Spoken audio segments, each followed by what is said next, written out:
Hey everybody, Chris here from O'Reilly Auto Parts to show you how to change the strut assembly on your 2004 to 2014 Ford F-150. Before I get too far into it, I want to give you the opportunity to subscribe to our channel, which features other DIY and product videos.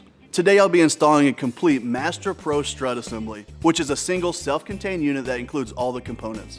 I'll be working on this 2013 Ford F-150, but procedures will vary slightly from one vehicle to the next, so be sure to know the specifics for your vehicle before getting started. If you're not completely comfortable doing this yourself, we'd be happy to recommend a professional technician in your area. Also, keep in mind it is likely that you'll need to get an alignment after you change these struts. It's typically recommended you have your shocks and struts professionally inspected every 50,000 miles. The stability, steering, and braking ability of your vehicle are negatively affected by worn-out shocks and struts. Since they wear out gradually over time, it can be really difficult to notice the deterioration in their performance. A couple quick tips before you get started.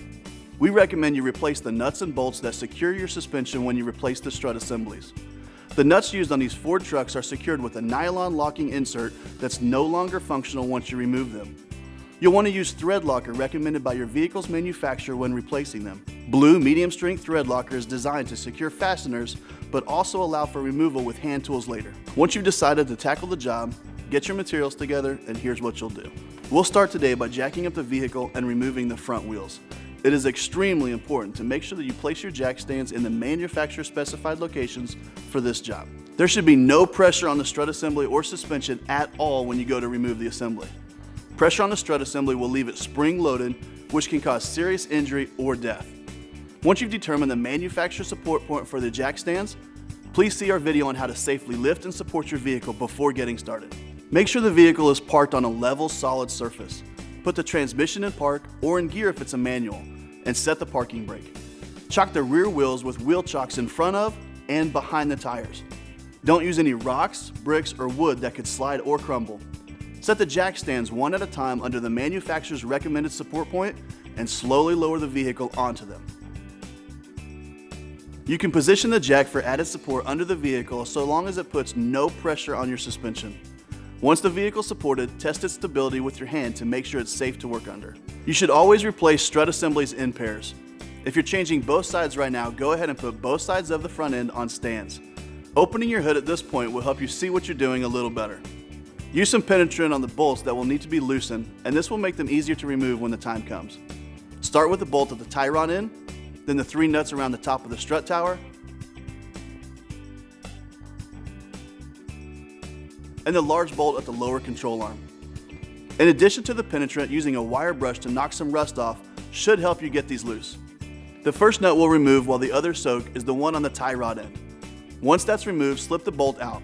You may need a hammer to tap the side of the tie rod end to loosen it. Then move that to the side out of the way. And the next thing we'll remove is the large nut and bolt at the bottom. Secure the bolt and remove the nut from the inside. Now you should be able to tap it through and out. At this point, we can move up to the top of the strut tower to remove the nuts there. Do not attempt to remove this large center nut on the strut mount that holds the assembly together because the spring has the assembly under high pressure. The 2 smaller nuts closest to you can be removed from inside the wheel well. The third is much easier to remove from the engine compartment, but you'll need an extension to get to it. So remove these 2 nuts first, then remove the third nut. Once all nuts and bolts are removed, we're ready to slip the old strut assembly out. Be careful when you do this not to damage the boot that's right here next to the bottom end. You may be able to reposition the steering knuckle to make this a little easier.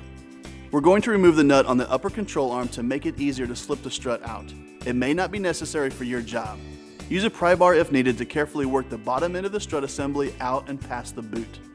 At this point, the whole assembly should be disengaged and you can remove it. Compare the old assembly with the new one.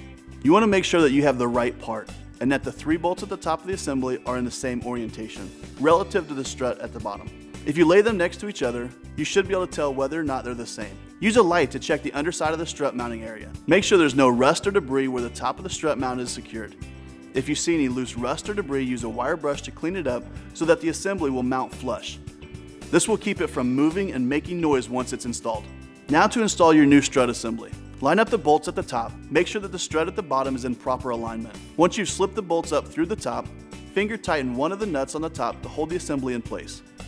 You'll need to slip the bottom of the assembly past the boot to get it in place. If needed, you can use the pry bar to help you slip it in. You can gently tap it in the rest of the way through with your hammer if needed. Apply the blue medium strength thread locker to the nut and put it on finger tight. We'll wait until later to tighten that nut down so we don't damage the bushing at the bottom of the strut. If you had to remove the nut on the upper control arm, replace it now and torque it to 85 foot-pounds. Slip your tie rod end back into place, apply some blue thread locker, and torque the nut to 85 foot-pounds. Don't torque the nuts on the bottom bolt or upper strut mounts until after the weight of the vehicle is on the strut assembly. Jack the vehicle up and move the stand on the side to a position under the lower control arm. Placing a jack stand under the lower control arm will compress the strut to ride height, which is what we need. With the jack stand under the lower control arm, secure the bolt at the bottom of the assembly and torque the nut to 406 foot-pounds. Waiting until the suspension is loaded and the lower bolt is secured eliminates the risk of pulling the upper mount to its seated position using the top strut mount nuts. Now replace the nuts on the upper strut mounts and tighten them to 30 foot-pounds. Put the jack stand on the side back in its original position and you're ready to do the same thing on the other side. Once you're done with both sides, put your wheels back on and lower the vehicle. Handle the used strut assemblies you've removed with care. There could be rust or wear that causes the old assembly to come apart unexpectedly and cause injury or property damage, so avoid dropping or throwing them. Now go for a test drive and make sure you're not hearing any noise from the suspension. And that's it. You'll find everything that you need for this and other jobs at your local O'Reilly Auto Parts store or O'ReillyAuto.com. Our DIY videos are designed to help answer questions we get in our stores every day. If you found this one helpful, subscribe to our channel to get all the latest. We'll see you again soon.